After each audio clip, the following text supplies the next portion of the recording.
Salut les VR4Players, c'est Laurent et on se retrouve dans une seconde vidéo consacrée à la bombe atomique que Microsoft vient de lâcher sur le marché du jeu vidéo en rachetant Activision Blizzard. Comme d'habitude, avant de commencer, n'oubliez pas de liker la vidéo, de vous abonner à la chaîne et de cliquer sur la petite cloche pour ne rien louper de nos prochaines vidéos. Dans la première partie de ce dossier, nous avons fait un point sur la situation de PlayStation et de Sony en imaginant quelles pourraient être les réponses de la firme japonaise dans le cas où elle resterait seule face au rouleau compresseur Microsoft. On vous invite à aller voir la vidéo si ce n'est pas déjà fait. Dans cette deuxième partie, nous allons imaginer que Sony ne s'en sortira pas seule et que la firme Nippon sera rachetée par un GAFAM, que nous allons appeler Gamma car Facebook a changé de nom en Meta aujourd'hui. Quel serait le meilleur partenaire pour Sony dans un tel cas? Et surtout, pourquoi? Vous allez voir qu'un acteur en particulier aurait du sens, Apple.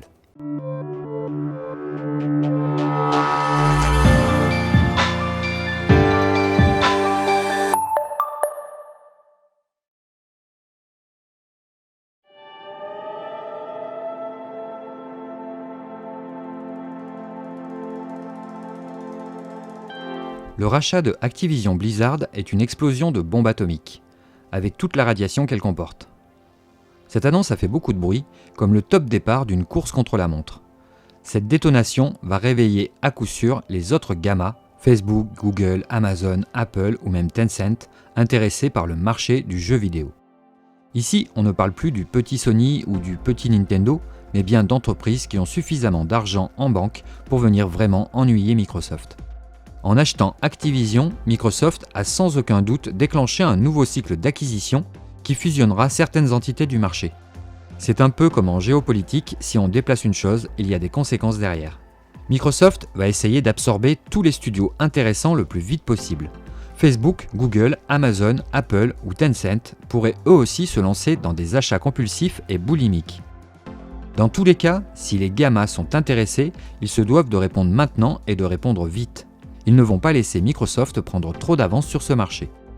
On ne parle donc plus aujourd'hui de rachat de studios, mais bien de rachat de Sony ou Nintendo. Racheter une société comme Sony exige cependant que l'acheteur ait un intérêt à le faire, qu'il arrive à faire prospérer ses différentes filiales et que chacune d'entre elles apporte une plus-value à ses activités. Ça, c'est dans l'idéal. Facebook Meta est une société qui capitalise 889 milliards de dollars. Elle aurait donc les finances pour venir absorber une société comme Sony. Elle n'est pourtant clairement pas l'acheteur idéal. Mark Zuckerberg a créé tout son empire sur la publicité et la revente d'informations statistiques grâce à ses réseaux sociaux. Facebook ne saurait pas spécialement quoi faire d'une entreprise qui dispose de studios de cinéma, de télévision, de consoles de salon ou de programmes d'intelligence artificielle ou de microcomposants. De plus, Mark Zuckerberg s'est exprimé récemment concernant la sortie prochaine du PlayStation VR 2 avec son fil. S'il avait des vues sur Sony, il n'aurait rien dit de la sorte. On peut écarter Facebook, peu probable. Le rachat d'une entreprise comme Sony n'est certainement pas quelque chose qui se décide du jour au lendemain. Bien que Google capitalise aujourd'hui 1800 milliards de dollars, la firme américaine se concentre aujourd'hui sur ses serveurs Google Stadia et d'autres produits dans d'autres domaines. Même si une proposition de Google pouvait être faite, Google ne serait pas le meilleur choix pour Sony. Google ne pourrait apporter à Sony que du cash et un service dans le cloud. D'autres sont bien plus intéressants. Amazon était l'ancien prestataire de services cloud de Sony pour le PlayStation Now. Sony a cependant abandonné Amazon au profit des serveurs Azure de Microsoft en mai 2019. Il semble improbable que Amazon décide de racheter Sony aujourd'hui alors qu'elle n'a pas réussi à garder son client il y a 2 ans. Amazon pourrait apporter à Sony un réseau de serveurs étendu mais un peu vieillissant. Là encore, Amazon ne serait pas le meilleur choix pour Sony, même avec une capitalisation de 1600 milliards de dollars. Il y en a un que l'on a du mal à citer. Mais pourquoi Microsoft ne rachèterait-il pas directement Sony? Bon, sans parler que la pilule serait difficile à avaler pour les fans de Sony, le problème ici est que cette acquisition placerait Microsoft en position de monopole évident, et que les régulateurs de la loi antitrust ne laisseraient tout simplement pas passer une telle chose. On peut oublier Microsoft. On pourrait parler aussi de Tencent, cette entreprise chinoise s'intéresse de très près aux jeux vidéo. La politique protectionniste du gouvernement chinois en place oblige bien souvent les éditeurs à s'associer avec un acteur local pour espérer installer leur franchise sur un territoire qui compterait plus de 720 millions de joueurs. Mais les lois en Chine concernant le jeu vidéo se durcissent. Une nouvelle législation sur les données personnelles est entrée en vigueur, la PIPL, très proche du RGPD européen. Les entreprises technologiques sont contraintes par ce texte de se plier aux agences de surveillance chinoises. Dans le même temps, le pays dirigé par Xi Jinping a adopté une loi concernant les joueurs mineurs. Depuis cet été, les Chinois de moins de 18 ans ne sont plus libres de jouer comme ils l'entendent, leur temps de jeu étant encadré et limité à 1 heure par jour durant le week-end. Durant la semaine, la limite est fixée à 3 heures. Les grandes sociétés qui développent les jeux en ligne comme Tencent doivent elles-mêmes limiter cette durée. D'après Pékin, il s'agit de mesures permettant de lutter contre la dépendance. Voir Sony tomber sous la direction de Tencent ne serait pas une bonne nouvelle. Comment accepter qu'une entreprise chinoise vende des produits en Occident alors que l'Occident ne peut pas les vendre en Chine? Tencent capitalise entre 580 et 600 milliards de dollars actuellement. Il ne reste plus qu'un client potentiel. Pas besoin de tourner autour du pot, celui qui est le plus intéressant pour Sony, c'est Apple. Et on va vous expliquer pourquoi.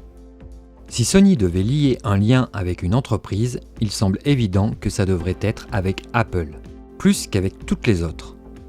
Sony et Apple ont toujours partagé cette philosophie du Think Different, deux boîtes qui innovent pour de vrai depuis des dizaines d'années. Apple pourrait soit racheter tout le groupe Sony, mais il pourrait également y avoir un partenariat entre les deux constructeurs. Apple pourrait entrer au capital de Sony sans toutefois devenir majoritaire, laissant ainsi Sony maître de toutes ses décisions, mais avec un contrat mutuel de soutien et d'échange de technologies. Il est important de s'attarder un peu plus sur cette possibilité, car vous allez le voir, elle est plus qu'intéressante pour les deux parties.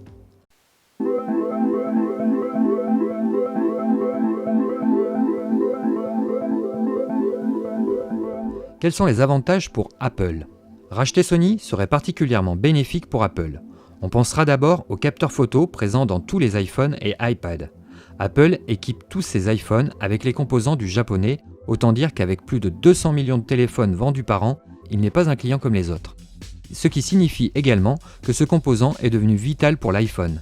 En mettant la main sur Sony, Apple s'octroierait une compétence supplémentaire forte et une exclusivité d'approvisionnement sur un composant clé des téléphones modernes. Un autre avantage qui pourrait grandement intéresser Apple chez Sony serait l'intégralité de son offre Sony Music qui viendrait apporter son catalogue impressionnant dans iTunes. Sony Pictures et ses studios qui pourraient à la fois alimenter les productions Apple TV, les ventes de films sur l'Apple Store, le catalogue de streaming. Apple aurait également la main mise sur tout un catalogue professionnel et amateur de caméras et d'appareils photo. Pour info, les derniers films de James Cameron, Avatar 2, 3 et 4 sont tous tournés avec des caméras Sony Venice. En 2019, Apple a totalisé 8,5 milliards de dollars de profit sur les seules ventes de jeux vidéo sur l'App Store, soit plus que Microsoft, Sony et Nintendo réunis, ce qui fait de Apple l'une des plus grosses plateformes de jeux vidéo au monde. Mais il lui manque une corde à son arc. Les ordinateurs Macintosh, autrefois plus axés pour les professionnels, commencent à se populariser chez les particuliers. Sony pourrait apporter un catalogue de plusieurs milliers de jeux sur un Mac. Encore plus fort, il est tout à fait possible d'installer nativement Windows 9, 10 ou 11 sur un Mac, via des applications comme Parallel Desktop. Les utilisateurs Mac pourraient alors avoir accès à la fois à Steam, Epic Game Store et l'ensemble du catalogue Mac PlayStation avec une seule machine. On sait que Apple s'intéresse de près à la réalité virtuelle et à la réalité augmentée, encore un point commun que Apple et Sony partagent. Sony ne se limite pas à fabriquer des téléviseurs, il fabrique aussi des écrans de petite taille de type Retina qui pourraient offrir à Apple la possibilité de s'affranchir totalement de son fournisseur et concurrent Samsung. Sony a un savoir-faire incontestable dans le software et notamment l'intelligence artificielle, le mixage de ces deux compagnies pourrait être mutuellement bénéfique. Depuis maintenant plusieurs années, le projet Apple Car donne lieu à de nombreuses rumeurs. L'idée de voir la firme de Cupertino se lancer dans un tel marché a, il est vrai, de quoi entretenir de nombreux fantasmes. Toutefois, et bien qu'elle ne l'ait jamais officiellement confirmé, il semble bien que la marque à la pomme souhaite produire un véhicule électrique à conduite autonome. Apple pourrait participer au développement de la Vision S2, la voiture électrique de Sony. Le projet de Sony est plus avancé que le projet Apple Car, encore un point qui collerait parfaitement avec l'image de la marque à la pomme. En règle générale, il n'y aurait rien acheté pour Apple en rachetant Sony aujourd'hui.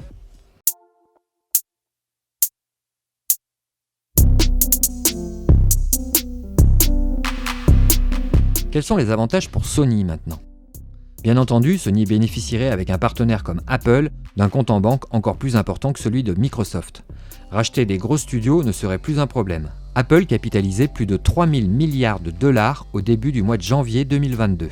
Il cote aujourd'hui plus de 2700 milliards de dollars, soit un Microsoft et 2 Netflix. Sony serait à l'abri pour longtemps sous la protection d'un tel mastodonte. Sony aurait du travail à la fois logiciel, dans le développement de smartphones, dans la fabrication d'écrans. Ses studios de cinéma seraient là pour alimenter l'offre Apple, bref, le partenariat idéal. Sony bénéficierait également du cloud Apple en construction. Car oui, bien qu'Apple loue ses services à Amazon, il développe en parallèle ses propres data centers, plutôt verts. Bien qu'Apple soit en train d'étendre massivement ses centres de données tentaculaires, l'évolution se fait de pair avec un bel effort de respect de l'environnement. Les serveurs d'Apple sont les plus écologiques du monde. Bon, un data center ne sera jamais vert, mais c'est les moins pires, on va dire. Apple a investi 430 milliards de dollars, oui, j'ai bien dit milliards, dans les data centers aux États-Unis en 2021, ce qui laisse songeur. Sony aurait un accès à l'App Store pour distribuer ses licences PlayStation sur l'ensemble du catalogue mobile iPhone et iPad, ce qui est loin d'être négligeable.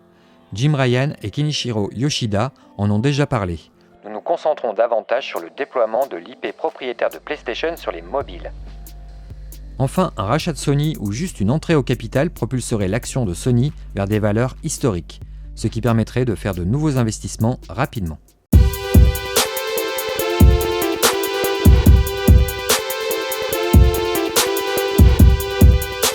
D'un point de vue des activités, Sony et Apple sont faits pour s'entendre. Mais ce n'est pas tout. Les deux sociétés ont aussi des concurrents en commun. On veut bien sûr parler de Samsung qui malmène Apple sur le marché des mobiles et Sony sur le marché des téléviseurs. Bien entendu, l'autre concurrent qui devient de plus en plus irritant est Microsoft. Le concurrent historique d'Apple depuis toujours est celui de Sony avec la Xbox. Voilà donc encore un atome crochu qui pourrait sensiblement rapprocher Sony et Apple.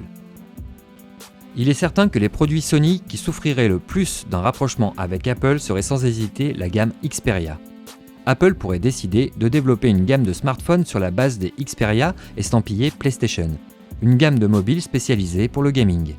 On pense à l'Xperia Play qui n'était pas parfait, mais qui explorait une autre facette du téléphone portable qui pourrait trouver un public et concurrencer directement les consoles portables, surtout liées à la puissance du cloud gaming. Un système additionnel comme le Razer Kishi made by Sony pourrait aussi être intéressant. La gamme Xperia a du mal à s'imposer sur le marché des mobiles face à Samsung et Apple, les places sont prises, il est peut-être temps de se démarquer en supprimant la marque Xperia et en introduisant peut-être un véritable téléphone PlayStation aujourd'hui. À voir, il y aurait des solutions. Il est plutôt important de préciser à ce sujet que le marché des smartphones ne sourit pas à Sony. Le constructeur a beaucoup de mal à mettre en avant sa gamme Xperia, mais s'en donne-t-il vraiment les moyens ? Sony supporte des pressions de certains de ses actionnaires qui souhaiteraient que la firme nippone se sépare purement et simplement de plusieurs activités jugées non rentables. La branche des smartphones Xperia est directement ciblée. D'une certaine façon, un partenariat avec Apple pourrait enlever à Sony une épine du pied. Apple ne sera pas ennuyé par une concurrence sur le marché des montres connectées, iWatch est bien implanté aujourd'hui et Sony a complètement abandonné ce marché depuis sa Smartwatch 3 en 2015. Ce marché ne sera donc pas un problème.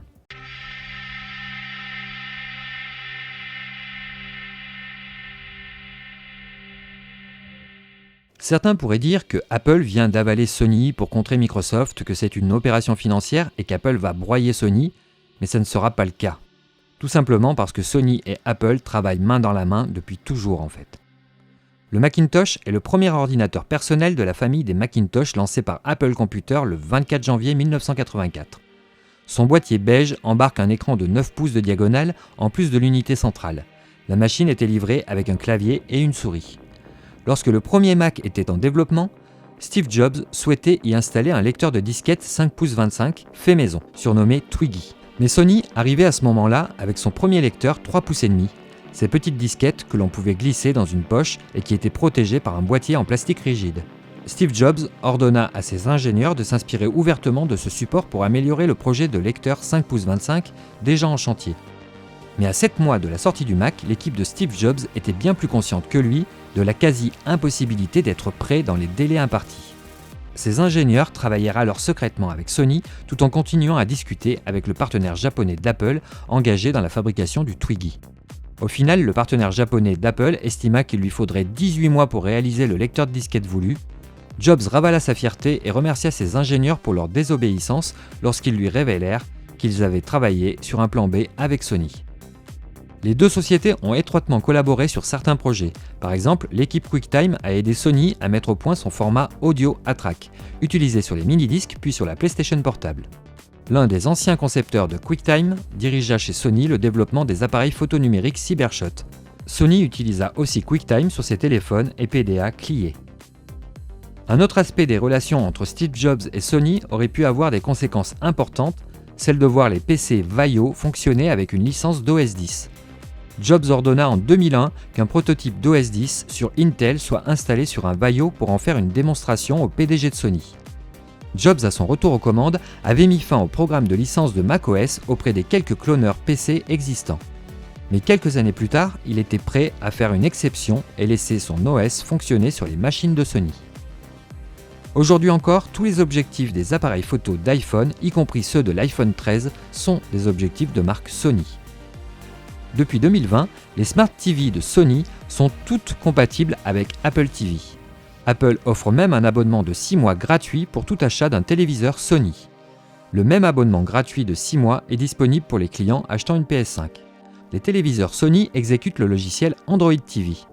Pourtant, les téléviseurs Sony des séries Z9G, A9G et X950G seront compatibles avec Apple AirPlay 2 et HomeKit. Les téléviseurs Sony sont donc compatibles avec des systèmes domotique intelligents comme l'HomePod Mini d'Apple.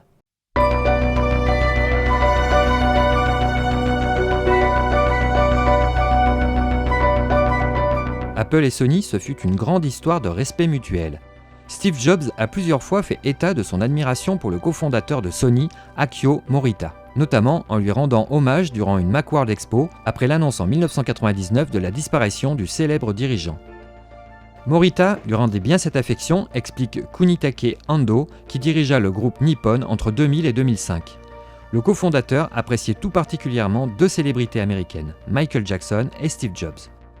Chacun des deux hommes était de temps à autre invité par Morita pour faire un tour de son entreprise. Kunitake Ando, ancien PDG de Sony, explique : Steve Jobs a toujours eu une opinion sur chacun de nos produits. Lorsque nous avons lancé la PSP, PlayStation Portable, il se plaignait du fait que nous utilisions toujours des disques. De son point de vue, les disques étaient complètement dépassés. Jobs était particulièrement intéressé par la gamme d'appareils photo, peut-être parce que c'est l'une des catégories de produits dans laquelle, à l'époque, Apple était absente. Une fois, il a pris en main l'un des derniers Cybershot et il a dit « Si cette chose avait un GPS intégré, je pourrais enregistrer tout ce qui se passe dans ma vie. » Sony a pris ce conseil au sérieux et aujourd'hui, la plupart des appareils photo Sony ont un GPS intégré. Jobs n'hésitait pas à appeler Kunitake Ando au pied levé pour lui demander s'il pouvait passer le voir au siège à Tokyo. Et le patron japonais laissait son homologue directeur d'Apple se promener dans la société. Jobs savait apprécier le travail fourni par l'entreprise de son hôte. « Tout ce que j'ai voulu faire a déjà été fait par Sony », a-t-il une fois affirmé à son interlocuteur. But what about the sex? Well, one of the companies we admire is Sony. We love Sony. And they make a great product in the Vaio. It's so good that it's what we looked at when we wanted to make a sexy portable. Il demandait à voir les derniers produits sortis et visiblement en savait déjà beaucoup à leur sujet. Le patron de Sony fut également convié par Jobs à l'une de ses keynotes en 2005 pour montrer une nouvelle caméra numérique tandis qu'Apple lançait Final Cut Express. The most stunning of these is this new Sony HDV camcorder. It is the world's first prosumer HDV camcorder and it sells for just $34.99. And I've got one here. It is just absolutely stunning video. I've been playing around with this for a month and you just gotta go get one of these. It's great. And the company behind this, as always, of course, is Sony. They're the best video company in the world. And you know, we compete with Sony in a friendly way in computers and in music and a few other things. But we cooperate with Sony too. We started using their 3.5-inch floppy disk in the original Mac. We do a lot of stuff with Sony. And it is my great pleasure now to actually welcome the president of Sony, Kunitake Ando, on stage to talk about the collaboration between Sony and Apple to make this the year of high-definition video.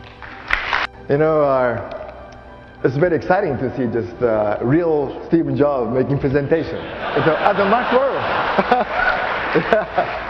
Also, some of you may be surprised to see me here at the Macworld, right? But as Steve explained, that Sony and Apple have had a very long, close relationship for many, many years. So, and I have a great admiration, respect to Apple products and for hardware. Le patron d'Apple marqua aussi son intérêt pour la chaîne de boutiques Sony Style. Il demande à Ando pourquoi Sony s'évertue à avoir ses propres magasins.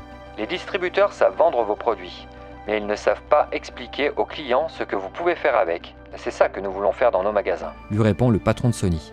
Ce à quoi Jobs a rétorqué « Et c'est exactement de ça dont nous avons besoin ». À cette époque, les Apple Store n'existaient pas encore. As I said, we admire Sony. We love Sony. We aspire to be as good as they are. Before we get started, I just wanted to mention something. One of the great inspirations to me and a lot of the folks at Apple was Akio Morita at Sony. He passed away this Sunday at the age of 78. And while he was leading Sony, they invented the whole consumer electronics marketplace. First transistor radio, Trinitron television, first consumer VCR, Walkman, audio CD.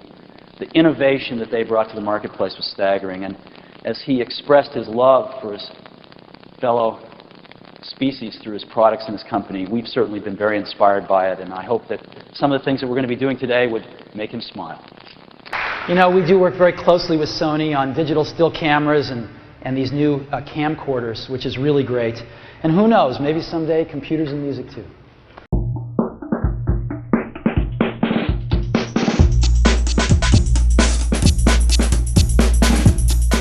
Il est enfin intéressant de souligner quelques détails plutôt troublants mettant en évidence la proximité certaine entre Sony et Apple depuis toutes ces années. Il y a toujours des mouvements de personnel entre les grosses entreprises. Le débauchage est une pratique courante. Ainsi, Apple avait pu récupérer 2 dirigeants de Sony Pictures Television en juin 2017, Jamie Ehrlich et Zach Van Amberg. On leur doit des séries primées comme Breaking Bad et son dérivé Better Call Saul, The Crown et Rescue Me. En septembre 2007, Apple débauchait encore 3 cadres supplémentaires chez Sony Pictures Television, Kim Rosenfield, Max Aronson et Ali Woodruff. Enfin, en mars 2018, c'était au tour de Angelica Guerra de passer de Sony Pictures Television à Apple. Il y a également des mouvements dans l'autre sens. En effet, Sony a embauché en juillet 2021 Nicolas Sebastiani. C'était l'un des grands patrons de la section jeux vidéo sur l'Apple Store, puis le directeur du contenu de Apple Arcade, le service de jeux de la firme à la pomme. Après 8 années de bons et loyaux services à la direction de Apple, Sebastiani rejoint donc Sony en tant que vice-président de la section mobile de PlayStation. Alors, on ne peut rien affirmer ici, les mouvements de personnel sont fréquents. On peut juste remarquer que Apple a les moyens financiers de garder ses employés. On pourrait aussi imaginer que les deux entreprises plutôt proches peuvent aussi préparer le terrain de quelque chose de plus grand pour plus tard.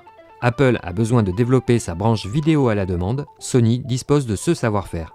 Sony a besoin de développer sa branche mobile pour PlayStation, Apple a ce savoir-faire. Autre petit détail intéressant, le haut de gamme chez Apple s'est toujours distingué par une appellation intégrant dans son nom le mot Pro. On pense au Mac Pro, au MacBook Pro, à l'iPad Pro, à l'iMac Pro. Et bien sûr, Sony a utilisé cette même dénomination pour sa PS4 Pro. En 1998, Apple lançait une nouvelle machine destinée au foyer, l'iMac G3. Ce modèle d'ordinateur était une véritable révolution pour l'époque, là où les PC étaient des boîtes beige très moches. Ce modèle avait une particularité, on pouvait choisir sa couleur. Cette gamme de choix de couleurs n'a jamais quitté Apple depuis, et l'on peut toujours aujourd'hui choisir la couleur de son iPhone, de son iWatch, de son iPad ou de son iMac. Cela nous fait donc plutôt sourire de voir les dernières publicités de la PS5. Encore une fois, on dirait que Sony think different en ce moment, non ? Si vous achetez un iPhone, un iPad, un iPod Touch, un boîtier Apple TV ou même un Mac à 3 000 € aujourd'hui, vous bénéficierez d'un abonnement gratuit au service Apple TV Plus d'une durée de 3 mois. Si par contre vous achetez une PS5 ou un téléviseur Sony, Apple vous offrira un abonnement gratuit de 6 mois. C'est drôle quand on y pense. Cette offre est disponible depuis le mois de juillet 2021, date à laquelle Sony a récupéré l'ancien patron de Apple Arcade, Nicolas Sebastiani, pour développer la section mobile PlayStation. Vous en voulez encore ? Pas de souci. Il est intéressant de se rendre sur l'Apple Store canadien, dans la catégorie accessoires pour le gaming. Là, on peut trouver la manette Kishi de Razer, pratique pour les iPhones. Mais niveau manette, il y a une DualSense sur le store d'Apple. Pas de manette Xbox, ni de manette Stadia ou Luna. Pas de manette Nintendo. Non, juste une DualSense. La DualSense est compatible avec tous les iPhones, de l'iPhone 6 à l'iPhone 13, tous les iPads et la plupart des ordinateurs Macintosh. Petite cerise sur le gâteau, d'après le journaliste Jez Corden de Windows Central, Apple aurait l'intention de fabriquer une nouvelle console de jeu. Enfin, le dernier petit truc intéressant se trouve sur le PlayStation Blog. Vous pouvez faire une recherche sur le mot Prime d'Amazon, vous ne trouverez pas grand-chose. Idem si vous faites une recherche d'un article sur Netflix, ou même sur Disney+, rien, RAS. Ces services sont pourtant tous présents sur la télécommande officielle de la PS5, mais bon, le PlayStation Blog est le blog de la PlayStation, il ne parle que de jeux vidéo. En fait, pas vraiment. Si on fait une recherche sur Apple, là on trouve pas mal d'articles en fait. Des articles qui n'ont rien à voir avec le jeu vidéo. PS5 Apple TV+, obtenez 6 mois d'Apple TV+, dès maintenant sur votre PS5, le meilleur du gaming et le meilleur du divertissement rassemblés comme jamais auparavant. Apple Music sort aujourd'hui sur PS5. Netflix, YouTube, Disney+, Spotify et d'autres services seront disponibles sur la PS5 dès son lancement. Apple TV+, est en tête de la liste. Le réalisateur Miguel Sapochnik expose sa vision vis-à-vis de son nouveau film apocalyptique qui arrive sur Apple TV+, Finch avec Tom Hanks. David Goyer est l'adaptation du cycle de Foundation pour Apple TV+. Le célèbre réalisateur et scénariste nous explique comment la légendaire série de romans de science-fiction va faire son entrée sur Apple TV+, à partir de vendredi. Et enfin, le 20 janvier, la série effrayante de M. Night Shyamalan, Servant, revient avec une saison 3 sur Apple TV+. On dirait bien qu'Apple a signé là un accord particulier pour être mis en avant sur le PlayStation Blog. Avouez que c'est un peu bizarre, non ?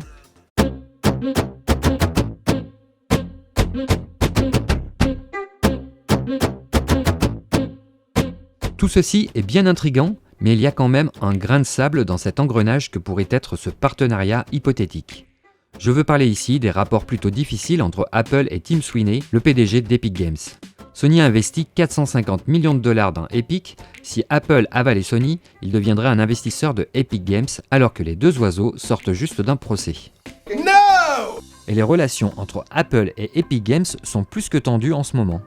Il suffit d'aller faire un tour sur la page Twitter de Tim Sweeney pour s'apercevoir que même si Epic a partiellement gagné son procès contre Apple, la marque à la pomme est devenue une obsession pour Sweeney. En moyenne, c'est 2 ou 3 pics par jour. Au contraire, les relations entre Sony et Epic Games sont très bonnes.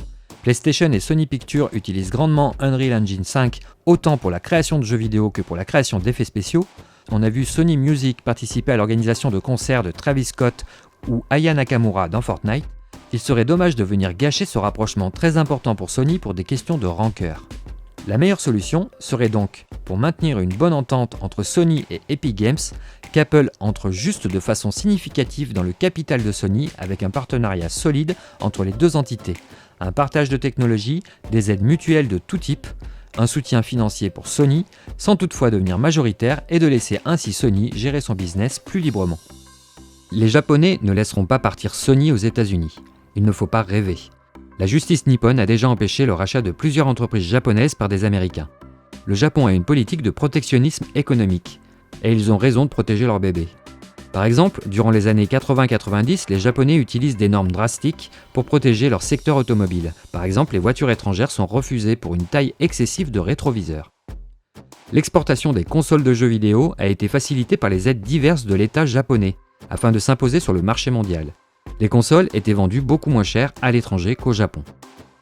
L'un des droits de douane les plus élevés au monde est celui que pratique le Japon sur le riz étranger, taxé à 800%. Voilà pourquoi nous pensons que si ça devait se faire avec Apple, cela ressemblerait plus à une entrée au capital non majoritaire mais significative. Un véritable partenariat solide. Tim Cook n'est pas Steve Jobs. Il ne parle jamais de Sony. L'époque Steve Jobs-Akio Morita est bien terminée, mais nous rappelle tout de même que les deux entreprises ont toujours plusieurs atomes crochus. Leur fondateur serait encore là, ce rapprochement serait inévitable. Tim Cook a cependant un très grand respect pour Steve Jobs. En octobre 2021, Tim Cook prenait la parole 10 ans après le décès du créateur d'Apple.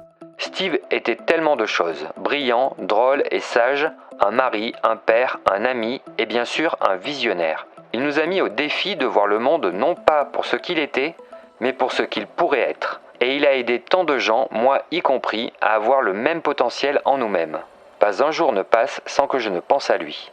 Un rapprochement entre Apple et Sony ne serait qu'un prolongement de ce que souhaitait Steve Jobs. S'il devait y avoir un partenariat historique avec Sony, Apple serait le meilleur candidat.